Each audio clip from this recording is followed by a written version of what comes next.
We have nothing to discuss. Your associate here disagrees. According to her, you're prepared to strike against Mr. Karpov. What Maximista Her meant meaning was unmistakable. And unless you care to explain, I have to assume that she's right and you're about to start a mob war. Alright, let's get something straight. This is not my associate. Mr. Karpov and I made an agreement. I plan on honoring it. Unless he makes a move against me, all bets are off. But Spinelli was run down in front of Karpov's warehouse. Maximista, perhaps it would be best not to delve. You're lucky that Spinelli's okay, and if anything ever happens to him... I am perfectly capable of dealing with this Slavic seductress. Look, no one working for Mr. Karpov had anything to do with the unfortunate incident.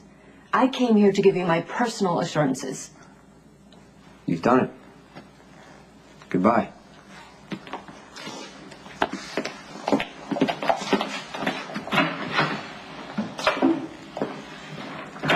Well, she was totally lying. Stone Cold Maximista was only trying to... That's enough! You guys keep messing around like this, somebody is gonna get killed. You have to come at things from a position of strength. Like, if your magazine wants to do a layout with a hot new designer or a profile on a star, you don't actually say that. You just let them think that you're going to do them a favor. Well, I fail to see the correlation between celebrity gossip and possibly inciting a mob war. It's the same principle. If a rival mobster's ice queen lawyer strolls in a business suit that's trying way too hard and starts throwing around veiled threats, you have to back her down. And by the way, anyone can shoot a gun. It takes real skill to pull off negotiation. You know, Stone Cold is not as trigger happy as you may think.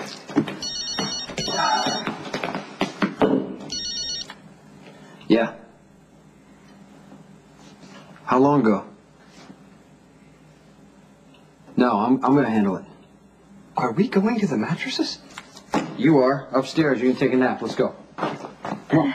Just stand up. Get his pillows and blankets. You should say please. It's polite. Get his pillows and blankets. Now that you have all this secret mob stuff to do, aren't you really glad that I'm here? So it probably wasn't a smart idea threatening the Slavic seductress. But Jason's really good at intimidation. Usually his eyes are this really pretty blue, but... Yeah, I think Stone Cold would take exception to the word pretty being... I can't help it. Jason's eyes are pretty. Except for when he gets all cold and threatening, and then they become like ice. The Slavic seductress was definitely scared when she left. Okay, yeah, which brings me back to my original point. I feel like I have placed you in a situation where your impulsive nature could place you in peril. Jason will handle it. And while he's at it, he can have these walls repainted, too. Oh, I could never ask him to do that. This room was once inhabited by Stone Cold's seldom mentioned first wife, the mysterious and reputedly beautiful Brenda. Brenda left Port Charles years ago. There comes a time when we need to move on. Besides, what kind of friend is Jason to you if he makes you stare at these walls all day? Well, actually, I find them calming and kind of soothing. You know, studies have indicated that the color pink has a subduing effect on violent prison inmates and libidinous impulses. So pink kills your sex drive? Well, the study has a considerable margin of error, and individual reactions may vary widely. As to the Slavic seductress... So you think she's hot? What? Well, you were talking about your libido, and then you brought her up, so... There are two separate thoughts. Unconnected. If I ever have contemplated the womanliness of the Slavic Miss Donov, it was only just since. The cost will be far more than a pair of peep-toed slingbacks. Are you gonna try to start telling me that you're too dangerous for me again? The danger is real. There is a reason why Stone Cold has separated himself from all the people he cares about. Spinelli, we both know that I'm not a good person. I'd like to think I'm not completely screwed up thanks to a few people who have believed in me in my life. After Georgie and Coop died, I was ready to self-destruct and follow my worst impulses. And I didn't, thanks to you.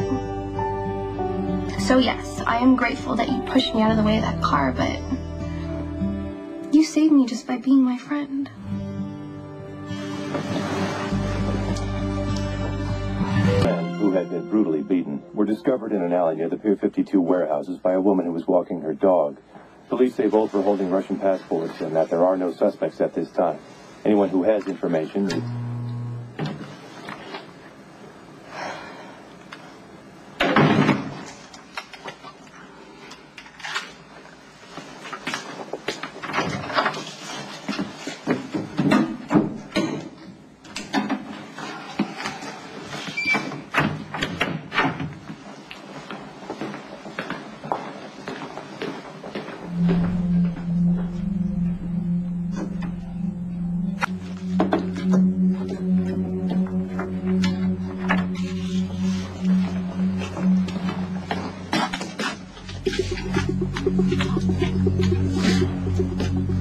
Bad idea.